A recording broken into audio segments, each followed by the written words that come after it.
Hello, hello, hello, everybody, and welcome, welcome, welcome. Your Uncle Jim Myers is back with Kidney Stories 2 tonight. And tonight, I have something extra, extra, extra special for you. Richard Knight, the president of the American Association of Kidney Patients, is here with us tonight. The oldest, largest, and most patient-centered organization, kidney advocacy organization in the United States. Let me tell you a little bit about my friend Rich. Richard A. Knight is a former hemodialysis patient who received his kidney transplant approximately 14 years ago. As I said, he is the president of the AAKP and a member of the board of directors of the Mid-Atlantic Regional Coalition. He recently was appointed to the steering committee of the Kidney Precision Project housed at the National Institute of Health, National Diabetes, Digestive, and Kidney Disease Group with the United States government. Mr. Knight has a background in public policy and congressional operations based on both his professional experience on Capitol Hill, where he served in various roles, including communication, policy, and legislative director, as well as his advocacy work as a kidney transplant patient.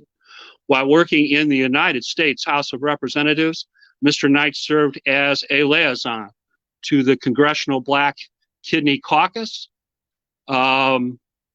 Lost my place. Give me a second. And was involved in substantial work with House Energy and Commerce and Small Business Committee.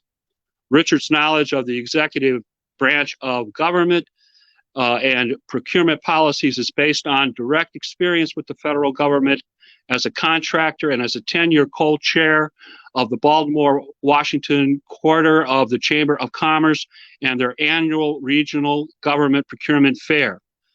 Mr. Knight received his MBA from the University of Virginia Darden School of Business, his BA from Hampton University. He is a business strategist providing patient engagement and consulting services for healthcare organizations and businesses developing tools designed to leverage patient input and preferences in their care plans and quality measures. He's also been a small business owner. He is heavily involved in business and education issues through multiple executive networks in the Washington, D.C. region. He serves as an adjunct professor at Bowie State University. He is a founding member of BSU's College of Business Advisory Council. Please give a warm welcome to our good friend, president of the American Association of Kidney Patients. This is Richard Knight with us tonight.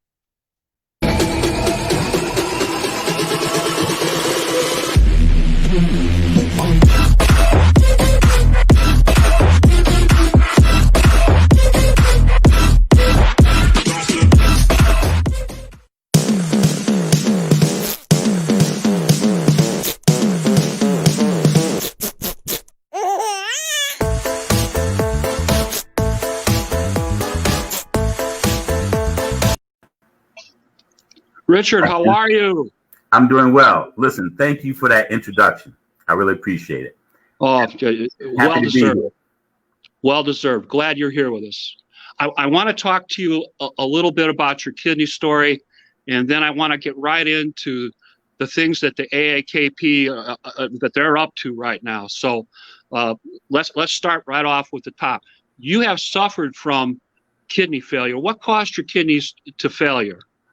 High blood pressure, hypertension. Okay, and one of the issues that I know that I've heard you discuss with our friend Kent Bressler on his show, shameless plug, Kent's Kidney Stories, the owner and operator of Kidney Solutions, was the advice that you got before you went on dialysis. Can you tell us a little bit about that story?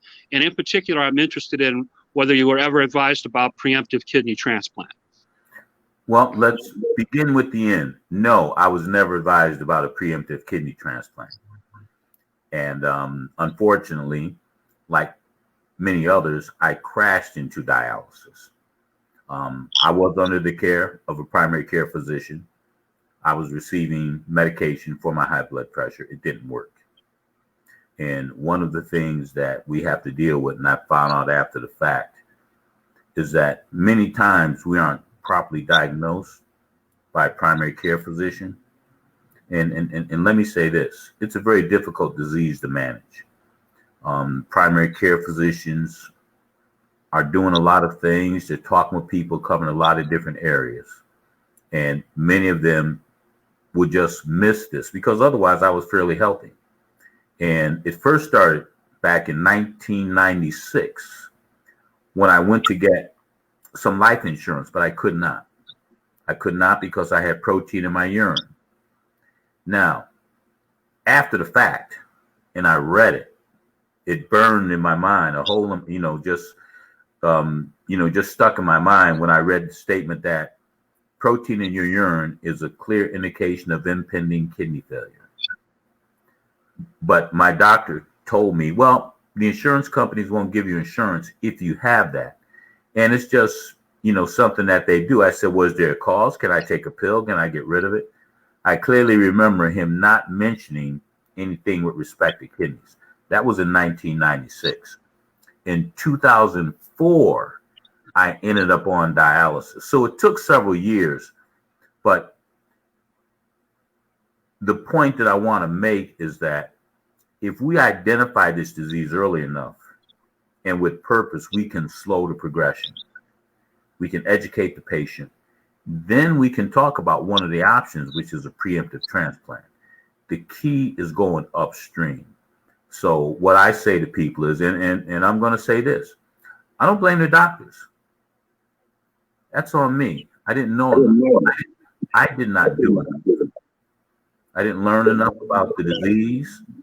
And because I was fairly healthy, I continued on with my merry way. And you and I both know that the kidneys can last until they're approximately 15% functional, which means that they can last through 85% as they degenerate and lose their functionality. So that's why I crashed into dialysis. And that's part of what motivated me to do some of the things that I do now. Okay. That's what I was going to ask, because, there's always that come to Jesus sort of thing that goes on with us kidney advocates, where something in your life happens. And that's the turning point when you actually begin to educate yourself and you realize that, you have a responsibility then to educate others. So yeah. I wanted to point that out to our young advocates, that you guys aren't the only ones that have had these feelings. And, please, if you have questions, contact one of us that are more experienced, and we're always happy to help out. Where did you start dialysis? Where were you placed?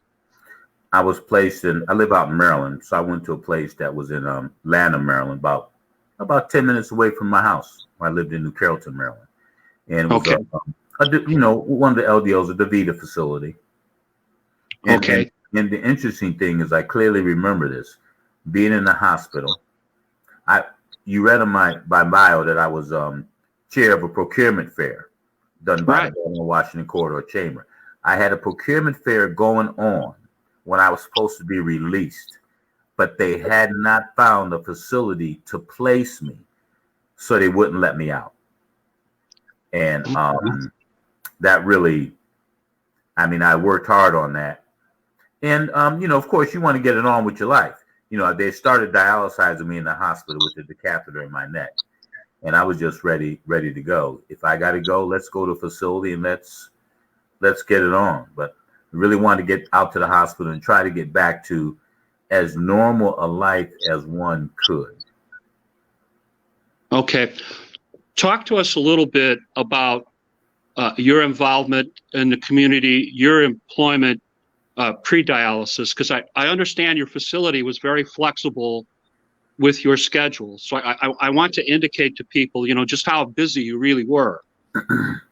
Well, fortunately for me, and I think it's very, very important that folks take care of themselves physically. Fortunately for me, while I was on dialysis, 2004, my son was 14. I was president of a Boys and Girls Club. I was coaching a soccer team. I was on the board at the Baltimore Washington Corridor Chamber of Commerce. I was co-chair of that procurement fair. I was on the board of directors at my son's school. And I was running my own business. I had my own business where I did government contracting. That allowed me to, I always tell people, that allowed me great flexibility in that I could work either the first 12 or the second 12 hours of the day. Now, I didn't work those long hours when I was on dialysis, but I did work 6 to 8 hours a day, along with doing all the other things, because they just required me to go to meetings, to sit down, and nothing very, very strenuous. But because I had that flexibility, if they had a slot at the first shift, which started around 6:30, they would call me. Take me about 10 minutes. If somebody didn't come in, the shift started at 6:30, I could be there in 15 minutes. So they would call me. My shift was at 3:30 in the afternoon. Okay. How long were you on dialysis altogether? A little bit over 2 years. Okay. So you received a kidney transplant. Tell us the story, how that came about. How was it that, what was your search for a kidney like? Well, it was before the days of all the wondrous things that you do on Facebook, where you help people get kidneys, and that's a great service that you provide. And I want to thank you for that. Mine was about going out and educating people. A, most people don't know that you can live on one kidney. And B, people have no idea what to do besides feel sorry for you and think that you're going to die. And as one friend told me, you don't look sick. I said, well, I'm not sick. I'm just on dialysis. Well, what does that mean? That means I have to go sit on a machine for 4 hours a day, 3 times a week. They said, you're kidding. I said, no. And it so happened that I was on the board at this chamber, and a friend of mine was chair of the board. And she was out. The ladies were out strategizing, drinking, or whatever it was they were doing. And she shared with the person who gave me, who donated the kidney, that I was on dialysis. And she said, you know, Rich, I wouldn't mind giving him a kidney. And she said, we ought to tell him. I'll never forget, that was February 2006. She came up to me at our fundraiser and said she would give me a kidney. And you get excited, but the reality is, when you understand the amount of due diligence that they have to go through, the testing, it gives you pause, because you just can't pass the test just like that.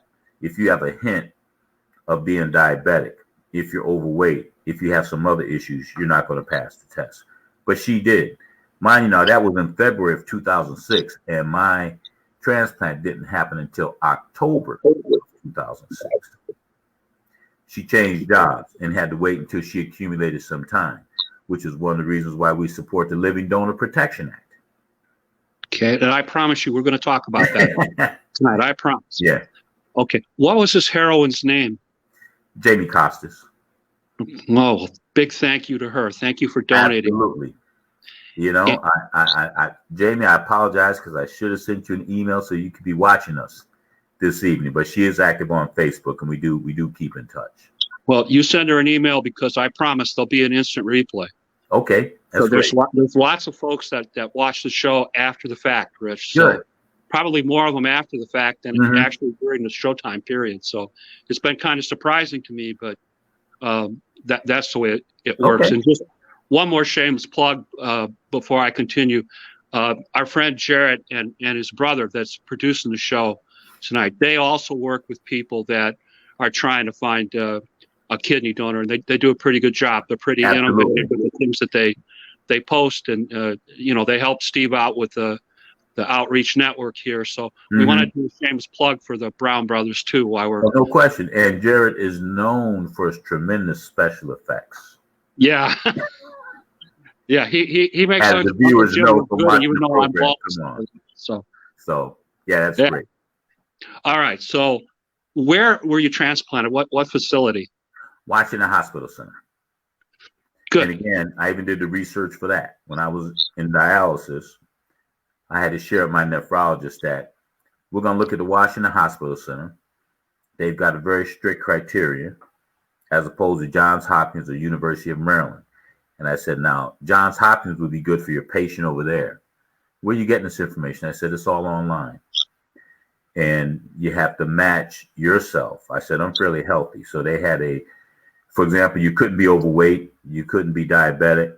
They had a very high success rate, because they had a very high standard and criteria for those that they were going to select to do a transplant. Johns Hopkins, on the other hand, would be more aggressive. and they would say, for example, if somebody was diabetic, if somebody was a little overweight, and at the time, Dr. Montgomery at Johns Hopkins began doing transplants between people with different blood types. So he was a pioneer in that. So Washington Hospital Center, great facility. Dr. White did me and did the surgery. Legendary. Excellent. Jimmy Light. Forgive me, I misspoke, but his name was Dr. Jimmy Light. Thank you. I understand from what I've read and from what you've told us, your transplant to date has lasted approximately 14 years. Is that correct? That's correct. Oh man, we're not worthy. We're not worthy. Your Uncle Jim, 4 years, wonders how he got this far. And as we know, Kent, 33 years. So 33, yeah, that's what we're shooting for. Preemptive living transplant from his brother Kip. So if you haven't heard that story, we've talked to Kent on the show too. You know, the replays of our show are available on YouTube under the Outreach Urban Media Network. So check it out if you haven't heard from Kent before, because it's a pretty cool story. So, all right, let's talk AAKP, Rich. All right. Why belong to the AAKP? Where can I join? What are the perks to membership? How much does it cost? And Jarrett, we need the link. Well, I'm going to say this. Put away your checkbook because the membership is free. We did away with that. We don't want there to be any barriers to entries to join our organization. And the other things, and I didn't find out about AAKP until after I got out of the dialysis facility. Education and advocacy.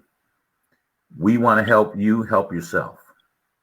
So as you know, we have a lot of different venues to educate, regardless of where you are along the kidney spectrum. If you're pre-dialysis, CKD 2, 3, we have information for you. If you're on dialysis, and if you have a transplant, you know, information from proper diet to taking care, or what is the process to get a transplant? What is the process for selecting a good doctor? How do you join a support network? All those things, the little things that you may not think about. Information for caregivers, so that your family, friends, or if you have a specific caregiver, can know what to do. So, and why you should join? The biggest reason to join is that we're engaged collectively as patients to help ourselves. Patients have a perspective, and we talk about things being done in the best interest of the patients. Many things are done in business, and I bear no ill will to them, but what may be in the best interest of their business may not necessarily be in the best interest of the patient. And we've gotten to the point now in the United States, we've got some pretty smart patients who understand the system. And as I tell people, most of the issues that we have are not healthcare issues. They're management and strategy issues. We can do much better than what we do. And a lot of that has to do with priorities, how the system works, how to gain access to the system, and making investment in dollars and spending the money in a little bit different fashion. For example, and we all like to operate under the umbrella of the executive of the president's executive order that really puts the emphasis on what's best for the patients. And one of the first goals is to increase the number of transplants and to increase the number of patients that have access to home dialysis. In order to do that, you've got to identify the issue further upstream. So that's number one. We have to work with the primary care folks, doctors, good people, but we need to work with them so that we can do a better job of identifying this disease further upstream. Then there's a whole possibility of things that can be done. And I'll get back to AAKP because that's what we talk about. We educate you about that. I've told many a patient, if you're going to have if you feel your creatinine level increase and your kidneys are fading, you've got brothers and sisters and cousins, and you approach your doctor about a preemptive transplant, and that's something he says is off the table, and you say, why? Well, that's just not something that I do. Well, you need to get another doctor because it's about what's best for you as a patient. Now, if he's done the test work, and note I said explore the possibility. I didn't say you had to do it. I said explore it, and that's a lot of what we're about. Let's look at the possibility. Instead of saying, no, what we normally do is wait for you to go on dialysis and then you pursue a transplant. And the question is why? If you have brothers or sisters that will be willing to donate an organ to you and are found to be a match. That's orientation. And that's something that is more or less, and that's part of a strategy. Why should you have to go? Somebody said, well, you only on dialysis for 2 years? I said, let me see. Why don't you come over here and let me put a nail in your arm? Well, they use needles. No, it's actually more like a nail that's hollowed with a beveled edge. And let's see if it hurts. And you stick it in your arm. People just don't know. So, we got to try to educate them. But back to AAKP, as you know, we've been around since 1969. It was one of our patients that rolled out on the floor, 50th anniversary, +1, rolled out on the floor of the House Ways and Means Committee. And subsequent to that, after they said, what is this patient doing? Well, this is what these kidney patients have to do. Shortly after that, with some additional advocating, Richard Nixon signed the law that allowed dialysis to be covered by Medicare. In 1972. That's right. And you're a graduate from high think school. about that. Now, we've made progress, but not enough since 1972. The next the most significant change, and as I tell people, we don't care who's in office, Republican, Democrat, we don't care. We're going to work with them in the best interest of our patients. And the fact is that President Trump issued the executive order, the American Kidney and Health Initiative. Yeah, AAKH. I always have to use the acronyms to remind myself of it. But that is the most significant change in the kidney space since the signing of the bill to have it covered by Medicare. And what it does, it totally revolutionizes and most importantly changes the mindset and more closely aligns payment with treatment that's best for the patient. And that's very rare. You and I both know sometimes we'll talk with a doctor and they say, well, we don't get paid for that. And we're kind of shaking our head. You don't get paid for it. Yeah, because people don't understand. We're all volunteers. You're a volunteer. I'm a volunteer. That's right. Kent's a volunteer. All that going to Washington, meeting with members of Congress, of that online stuff. We do that for free, not because we're getting paid. We do it because we love it. Do it because we want to inform our fellow patients. Mm-hmm. We want to inform the public. We want you to be kidney aware. That's right. That's right. And now what you guys are doing, a shameless plug for you guys. You guys are doing a great job. Steve Belcher and the crew, Jared, yourself, communicating. Steve is absolutely and part of our strategy, I'm going to say this tonight. If you happen to be in a dialysis facility, I want you to reach out to AAKP. You need to join. You need to have access to the information that's going to allow you to be in better control of your situation. Absolutely. Because I would be remiss if I didn't say when I was at DaVita, they took great care of me. There are no negatives there. So, but the fact is that many of the larger organizations have a business model, and that business model causes them to do things that aren't necessarily in the best interest, which is why the executive order causes them to go upstream. They do a great job of dialysizing, but when it comes to going upstream, when it comes to helping you get that transplant, without the proper incentives, which are in the executive order, if one of their patients gets a transplant, then they'll be reimbursed for it. People used to say I was silly when I would say, well, if the primary care physicians aren't doing a good job, pay them. Give them a bonus. That's crazy. That's their job. I said, well, it's not getting done if you pay them. And again, I'm never going to make anybody out in the healthcare industry, the healthcare professional, out to be a villain. We need to understand that what they do is function within a system. and they have to follow the rules of engagement that are laid down in the system. It's our job to make the changes. That's what we have to do. That's another reason why you join AAKP. But let me let you get a question, Jim, since it's your show. Okay. Let's talk a little bit, and just so you know, the links have been scrolling underneath, and all of the advantages to joining the AAKP and the things that you get when you join up, those have all been scrolling underneath while you're talking too. Great. So talk to us a little bit about some of the AAKP educational programs, initiatives, important meetings. You know, some of the, you mentioned dialysis patients, some of the things that we're doing for kidney patients. Oh, sure. Well, you know, we have our annual events. And one of the annual events, for example, we have is a global summit. And there, you know, the focus is on, we have a global reach. And this year, the focus was primarily on innovations in COVID-19.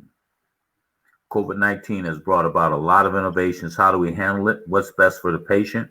What's going on there? And so we had a tremendous session. We do that in concert with George Washington University, great host. And they also provide great leaders over there. Dr. Raj, who's headed the nephrology department over there, and many of the other presenters. And he's also instrumental in getting us speakers from overseas. So that's a relationship we've had. We've had the second one, and it's been very, very successful. Then in June, typically, we do a policy summit. And that policy summit this year, what we did is we more or less did a report out on what is the status of the implementation of the executive order approximately 1 year afterwards. Because I'm going to get into my management bag here, because anytime you want to create change, there's going to be resistance to it. And even though the proposed executive order and the changes in there are in the best interest of the patient, there are many of those who want to maintain the status quo. It's just easier to function that way. So we took a deep dive look at where we were with respect to the policies that were going on, that related to the executive order. And we wanted to make certain that we could let it be known of our support for the executive order. They had to take it back and they had to tweak a couple of the models, which they've done, and they're out now, particularly the main one that relates to how nephrologists can be compensated and how the patient should be treated, with respect to earlier identification, even the push towards innovation. And so those are all aspects that we talked about during the policy summit. And we had some tremendous speakers there. And we really developed that into something that a lot of people like, particularly in the industry. Mm-hmm. And then, of course, it's our annual patient meeting. Now, I want to say this. We normally do those face-to-face, but this year and next year, virtual. And the virtual platforms that we've used have been very good. We've invested a lot of time and effort, and we're thankful for our sponsors who have allowed us to do that. And we don't charge. I wanted to go to a session the other day on Medicare Advantage, and it cost $300. I said, huh? What planet are you from? I saw something else that cost $900. So, no. We want to make certain that whatever we do, people can afford to come to it, patients in particular, and we allow everyone else to come in. That's why we work hard, and we're fortunate to have industry partners that will help us, defray the cost so that we can take care of the patients. Okay. Let me mention a couple of initiatives that the AAKP does. One of the things that we have going on is we have an initiative for veterans. All right. If you're in the service, you have kidney disease, you have kidney issues, we have an initiative for that. If you're a parent, a mom, a dad, a caretaker, we have an initiative for pediatric kidney patients as well. So just a couple of things to throw out, Rich, for comment that the AAKP does. If you're seeking a kidney, if you're on dialysis, if you're transplanted, we have an initiative. We have a great educational storage of webinars, written materials, all sorts of things for COVID-19. I'm going to ask Rich about that in a minute. One other thing that you should know, a lot of organizations have claimed that they were the first to have a virtual event. We were the first. Our fun walk last year was a virtual event, and that was before all this COVID stuff. Okay, it was a virtual event, so you could walk anywhere. You know, like I walked on the walking path by my apartment. You know, I walked 12 miles last year for the AAKP. I'm not sure I could do that again this year. It's not getting shot, but I walked 12 miles virtually last year. And mention one of our most important initiatives, just scrolled on the bottom, is the voting initiative. Yeah, let's talk about that. Register, and we don't tell people how to vote, but we want them to vote. That's very important. And that also helps us out, because when we go talk to a legislator up on Capitol Hill, they know that we will vote. We will respond. And one thing legislators do is they count. They can count the numbers. And as we have a growing organization, growing members, to the extent that we're all signed up and we vote, that makes it very impactful when we go up on Capitol Hill. 37 million of us have chronic kidney disease. They estimate that there may be as high as 90 million people total in the United States that have no idea they have CKD, but you know, they're in the process of development. So we're a large block of voters we have to be reckoned with. That's right. That's right. And the other thing too is that if you don't participate in the process, if you sit around and sulk, why me? Well, why not you? This is what happens. And I tell people, you know, there's two significant things that happened to me in my life. Well, there's some other things, but with respect to this conversation, one was when I was in college playing basketball and my knees went. I couldn't play anymore after my freshman year. It made me get focused on my studies. I tell people that was the best thing that happened to me in college. I wasn't going pro, but it made me change my focus. The other thing is that losing my kidneys caused me to learn things about myself that I never knew. It allowed me to really dig deep and have to dedicate myself to being a much better person. And quite frankly, I believe that as well as I came through this, I would be remiss if I didn't get out there and help others who are less fortunate. And I think that service to other people is probably the highest calling that we can do. That's why we do what we do, Jim, and we do it for no money. It's the dedication that we both have to try to help make someone else's life better. So I just want people to know and understand that. Very good, very good. Talking about people that are dedicated to kidney patients and trying to help their fellow kidney patients. Tell us a little bit about the AAKP's ambassador program. What is that all about? Okay, we have a group of dedicated patients. They want to be a little bit more engaged. They want to be a little bit more involved. So what we have is Erin Kale, who's been with us going on 3.5, close to 4 years now. She developed an ambassador program, and I think we have approximately 160 ambassadors now. And they are the ones that will really lead the rally. They're always at the events, always supporting our initiatives.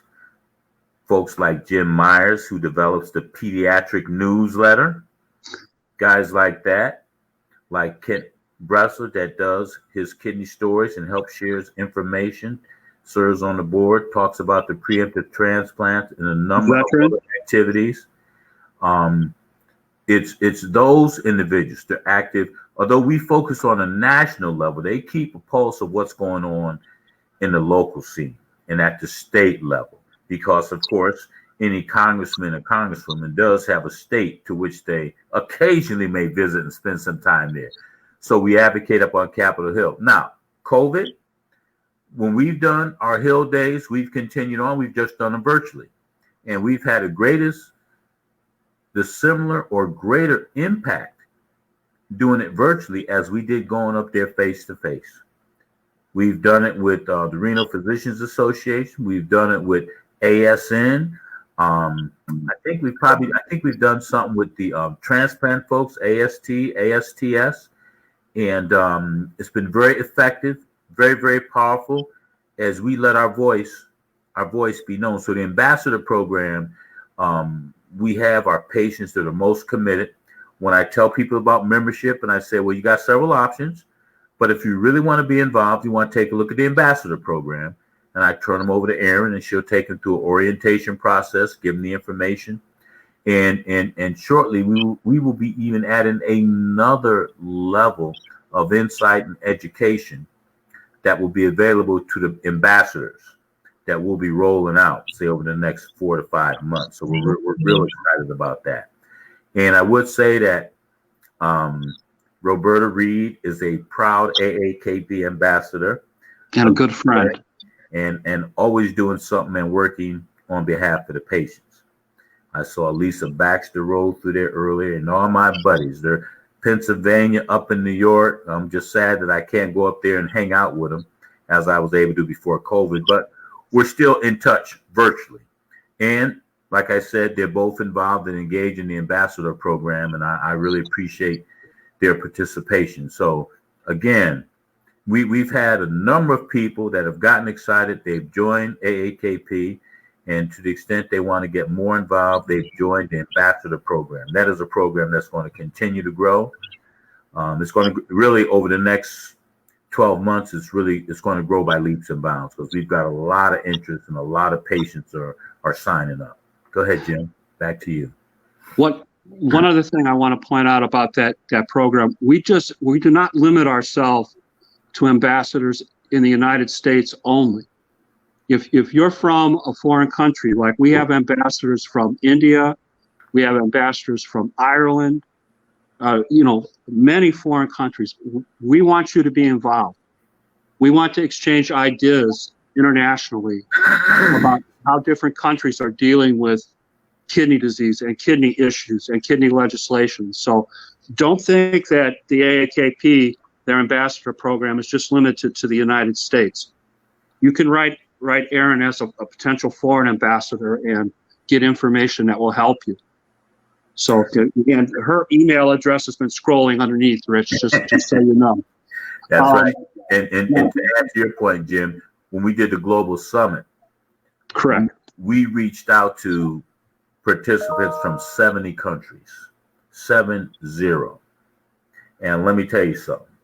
We are leading the pack in the United States, and there are patients all over the world who want to get engaged with us. And I'm going to say this. There are many organizations. All we do is deal with patients. We are patients. We deal with patients. We focus on patients. There are many other organizations that have patients that belong to them, and that's great. But as I always tell people, patients speak for patients. We don't have other people speaking for patients, and I want to emphasize that.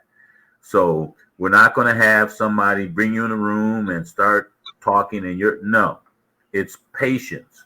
And that's important, because you have a perspective, and you should be given the opportunity to sing your song, tell your story, and talk about your perspective. And that's part of what we do with respect to the education process.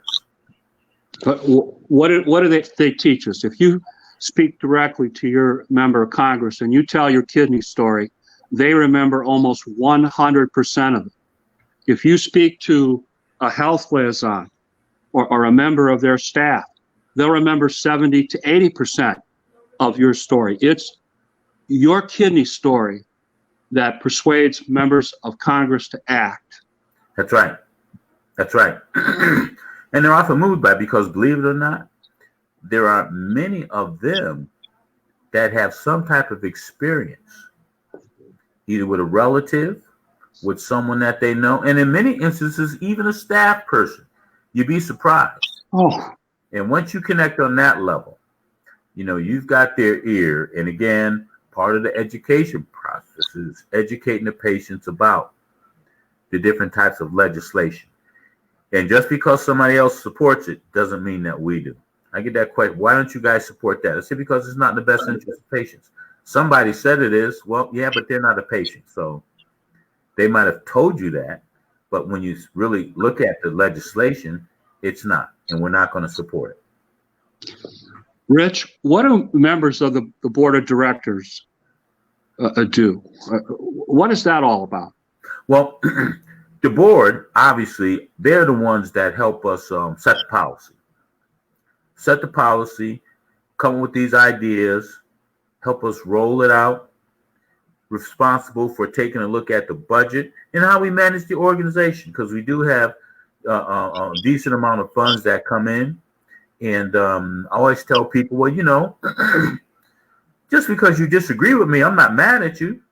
People have a chance to have input, let their voice. And you know what? When you have more people engaged, you have a lot more ideas. And we have a balanced board. Of course, our board is always going to be made up of a majority of patients. That's how we're designed. Okay, and one thing I want to say to the audience about the board of directors and the AAKP, if you have an idea or a thought or an initiative that you think is important and it fits within the goal of helping kidney patients, you can bring that up, and the guys on the board, the guys on the executive board will listen to that. If they like it, they'll go with it. They'll tell you, do it, go with it. And we're not talking about a matter of months or years to make a decision. That happens awful quickly. That's right. And I personally have experienced that. My friend Kent Bressler personally has experienced that. Our friend Dave White has personally experienced that. Those are all examples of initiatives that were started by members of the board of directors, by members of the AAKP, by our ambassadors. So your voice gets heard in this organization, and that's one of the things I love about it the most. Yeah, and we have a diverse board. We have a talented board. We have several doctors that belong to our board. We talk about some heavy-duty healthcare things. We're patients, we're not doctors. We have a doctor, Janice Lee, who is on the board. She's a nephrologist out of Emory University. I mean, she manages dialysis facilities at Emory, but she's always there and available. And I always ask her, Janice, she said, I'll let you know when you put too much on me. So she has been Dr. Johnston. She has been a godsend to the organization. We have a Dr. Barry Smith, who just joined our board. Doug Johnson, who's president of DCI, Dialysis Clinic Inc. Yeah, runs a whole bunch of dialysis centers and does it properly. When you move the interest of the kidney patient heart. He's got the largest, but they're nonprofit. Their focus is a little bit different. So we've got a good blend of talent. We have a medical advisory board that has some of the top nephrologists in the country. And I just spoke with Dr. Steve Fadem and a couple of guys on the executive committee, Paul Conway. And I said, listen, we got to make better use of our medical advisory board. Talented people. And so we began to engage them a little bit more. And again, a bunch of volunteers for some of the top people in the industry for years, and always available to help us. Okay. You've mentioned COVID a couple of times, and we're going to have the link stream by for where people can get information about the AAKP on COVID-19 and some of the things that the AAKP has done. Give us a little bit of an example about the webinars, the things that have been written, the stuff that people can access on YouTube. That link will go out also too, Rich, so people see it about COVID-19, because the AAKP is down with this, man. I mean, we've done a lot, and we want you to know about it. Okay, we've done a series of webinars related to COVID and kidney. The COVID-19 and kidney patients, which we've done several times, updated by one of our good friends and colleagues who's a doctor at CDC. And again, the information is changing so fast. We've had her come out and talk several times. We've talked about COVID and transplant patients. Get the facts. Several of the folks, we were fortunate to have the president at the time of AST and ASTS, Dr. Bloomberg and Dr. Ratner come out and give a great webinar on the state of transplantation during the height of COVID. And it just, information. Now, we've also talked about the veterans. What programs do they have? You mentioned the Veterans Health Initiative that we had. So we had the VA come out and gave a tremendous presentation on what resources are available and what they're doing to assist the veterans. We've had mental health. Someone once said to me, well, Richard, my sister's on dialysis and she's depressed. I said, well, here's a tip. Everybody on dialysis is depressed. And the fact that we have COVID going on right now, think about this. You're more susceptible to this disease than others. If you go to an in-center dialysis facility, you have the added stress of the normal things that happen there, of the possibility of catching this virus that if you do catch it could kill you. That's going to lead not just to depression, but to anxiety. So we had one of our good friends, social worker at Network 5, Renee Bovis-Collis, come out and talk on that topic. And she gave a tremendous presentation. Acknowledge some of your anxiety. Find someone to talk to. And again, as you're scrolling down the bottom, all those are available on our YouTube page. Then we also talked about what I believe is one of the most important issues that we can deal with, is nutrition. Nutrition. So much of how you respond to something is based on what you put into your body. There's certain foods that you should eat, certain foods that you should not eat. And we've had nutritionists come on, and I mean, I'm blown away at the amount and level of information that they have, and educate us about reading labels when you go into the store to actually understand what is in some of these things that you're buying, what not to buy, what to buy, things like that. We've had a number of webinars. I think we've had close to 10 or even more that focus on COVID, and we continue to update those. One thing that I recommend to all the patients, I'm just going to say it flat out, stop watching the news. When somebody tells you they follow the science, well, they're not following the science. I hate to say that they've politicized this thing so much. And some of the information that people are giving you is good information, but it may be demonized by someone. I had a group of doctors that came out and said something, and they just cut them off. And as we go further along, what they're talking about turned out to be true.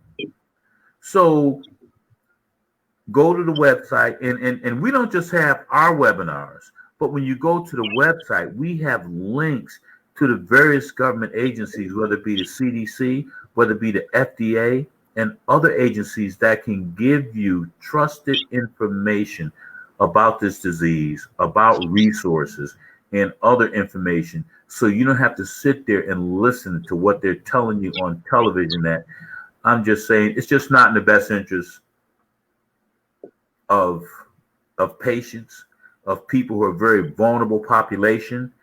They'll have you scared to death, and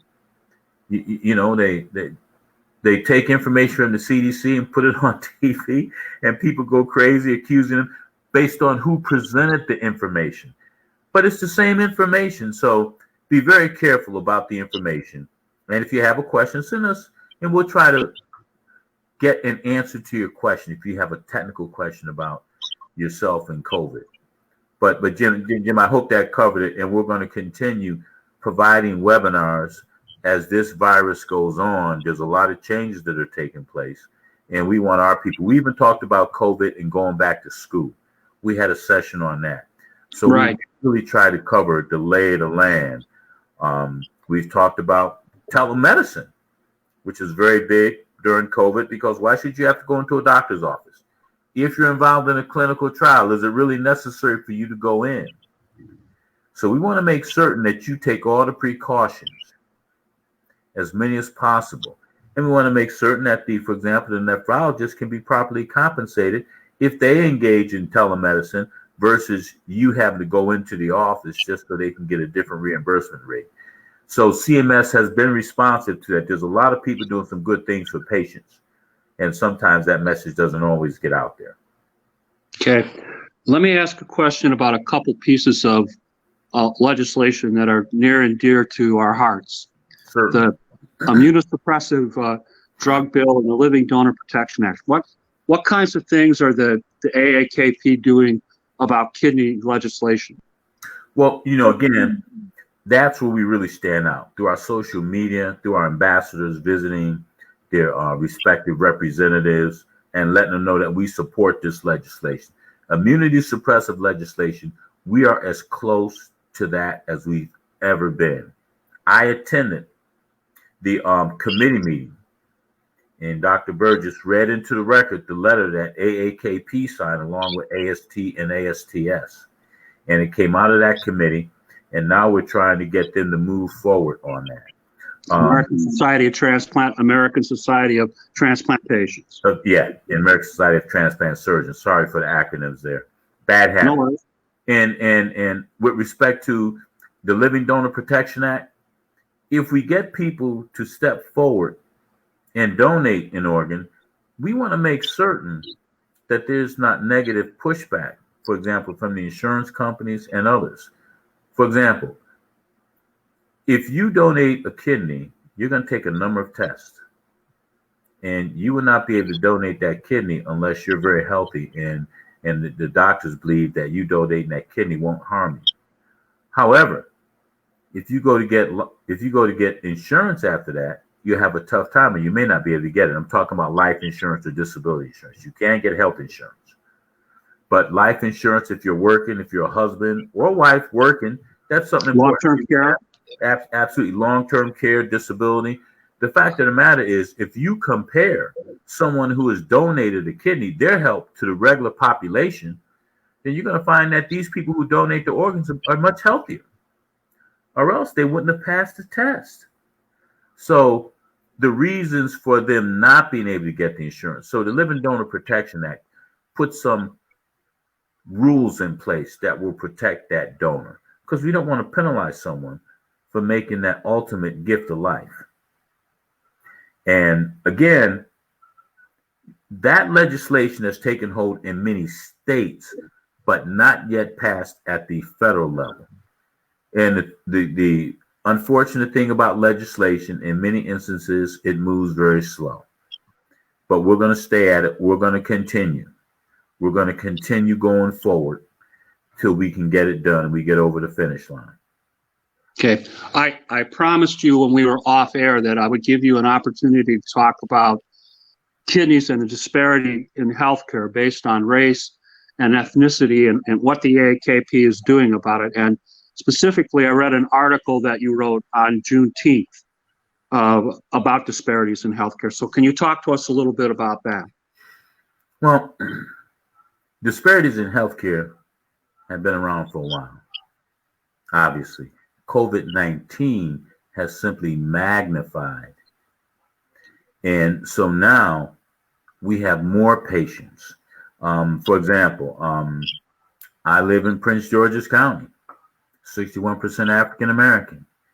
We have close to 30,000 cases here. We have over 25% of the COVID cases in the state of Maryland, one county out of 24. Now, when you have that level of cases, it seems to me, I don't know, like you ought to have more resources geared that way.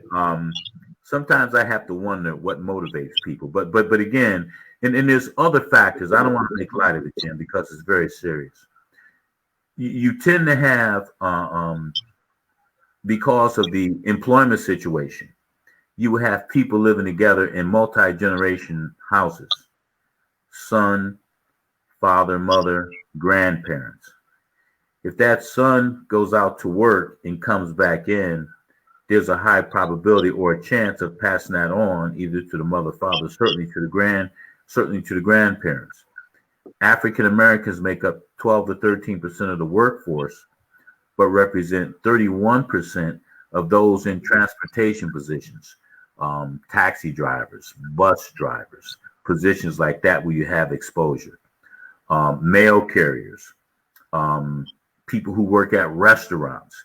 So these are the frontline positions that just cause a higher degree of exposure. Then you superimpose that on the fact that there's something that we call social determinants of health, where there may be, I was listening to the news one morning and they were thinking about shutting down a bus line because of lack of traffic on it in Baltimore. And one guy was saying, well, if they shut that bus line down, I won't be able to get over to the hospital to visit my wife who's in the hospital for something. And that's one of the things that we're talking about, lack of transportation.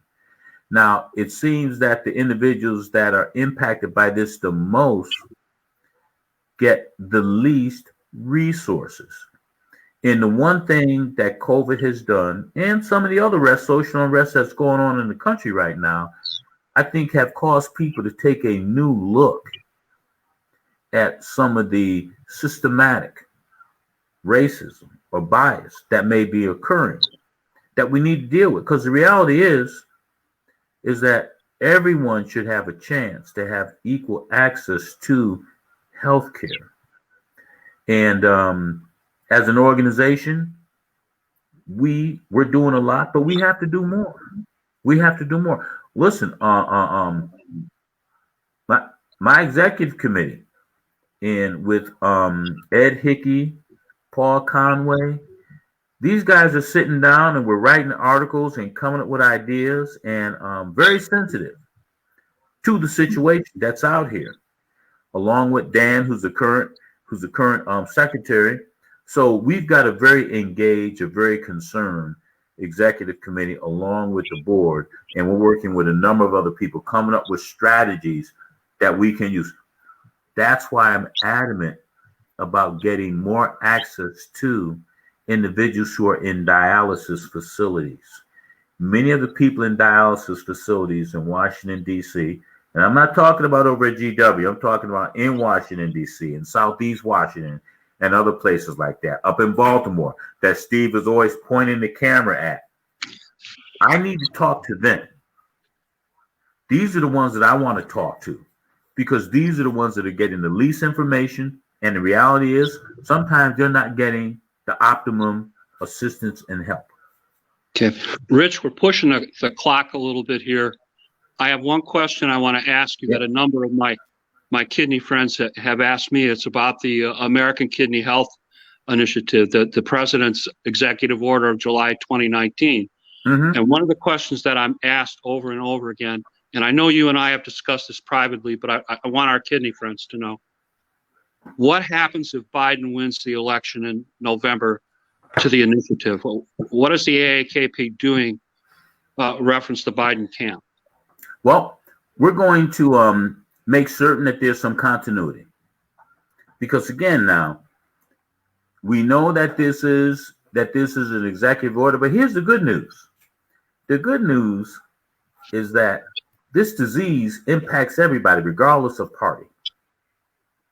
And just like we worked with the Obama administration and that we were instrumental in pulling together the Transplant Organ Summit, that really laid the groundwork for some of the things that have shown up in the executive order. That is certainly what we will communicate to the Biden administration. And remember now, we have a lot of friends on both sides of the aisle. We don't pay particularly. We don't play the party politics. You know, we don't go after somebody because they're this party or not go after somebody. We're doing what's in the best interest of patients. I have many friends who may disagree with me politically, but I will turn around and say, listen, when it comes to kidney work, if you need something, you give me a call. And if I can help you out, I'm going to help you out. And I think everyone throughout our organization, I'm blown away at the level of camaraderie and family. And you've been to our national patient meetings. So, you know, we talk about the issue of disparities, and that's very important. But we will always make certain that the entire patient population is taken care of. And Jim, I want to say I appreciate you giving me a chance to come on and talk with the people tonight, share some information, and we'll have to do this again so we can give you an update. The best is yet to come. We've got a lot going on. We've got, not talk about myself, but we've got tremendous leadership within this organization. And folks like yourself, Kent, other board members, executive committee, and we're bringing on some new people. We have some young people, you know, Jennifer Jones, my good friend Sharon, who does the support groups. And let me just give one quick plug here, because I've been on the support group with yourself and Kent. I'm going to encourage people to develop support groups. I think that that's critical avenue to give people a chance to talk. Some people that may not necessarily be talkers, they can listen and they can learn. And then when you get comfortable, you can ask your questions. But it's an opportunity for people to, if you happen to live alone, I live alone. Me too. Talking with a bunch of students all the time and always talking with other age. But I'm talking about others besides ourselves who may live alone. You get on the phone and you reach out to people in the Zoom session on a support group. It really, really will lift your spirits. And you've got a lot to contribute. So I just wanted to give a plug for that, because I find when I come out and talk with the guys and the ladies on the support groups that you and Ken are doing, it's exciting listening to them. Always happy to hear of somebody getting a transplant, what someone is going through, and their stories. I've talked with the groups in Florida, the one here in Washington, out in Temple Hills, Maryland, where we have people from all around the country coming on that one, from Seattle, Washington to Arizona. It's just great, man. And I learn a lot because I want to know what patients think, what they want. I want to talk to the Jim Myers. You know what's going on. See, that's why we're so fortunate to have you as our president, because you want to know what's going on with the folks, and that's right. What real kidney patients are concerned about. And I do want to say, you know, Kent and I have a support group. We do Zoom meeting every Monday and Thursday. If you need more information about it, drop me a line, drop Kent Bressler a line. Richard shows up without fail, and he always listens to the things that the kidney patients have to say. Most of Kent's patients are kidney patients that are seeking transplant, but we have other people too. Liver transplant, lung transplant, you know, all sorts of folks. People as far away as from Ireland. Our friend Colin. That's right, Colin.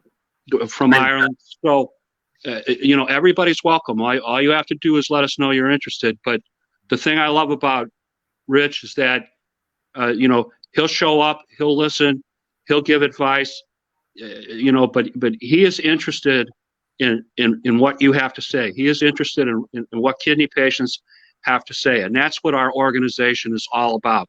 We definitely want to serve the kidney patient. That's the bottom line. Everything revolves around what is best for the kidney patient. Rich, I can't tell you how much I appreciate you coming on and answering questions. I didn't get to everything. I'll have to have you back. You can schedule me again whenever time allows it. I know you got a lot of people to get to. You got a lot of good people there. So I'm happy to be able to contribute to the Urban Health Outreach Media family. Thank you. Thank you so much. And ladies and gentlemen, you have a good night. And thank you so much, Rich, for taking time. This is the only president of a major organization that has agreed to come on and talk to us about kidney patients since Dr. Kramer. And it doesn't mean that I haven't asked. I have. So it's all good. Much appreciated. Take care. Everybody have a good night. And your Uncle Jim will be chatting with you soon. We've got people lined up all the way through the first of the year. So, all right, have a good evening and take care.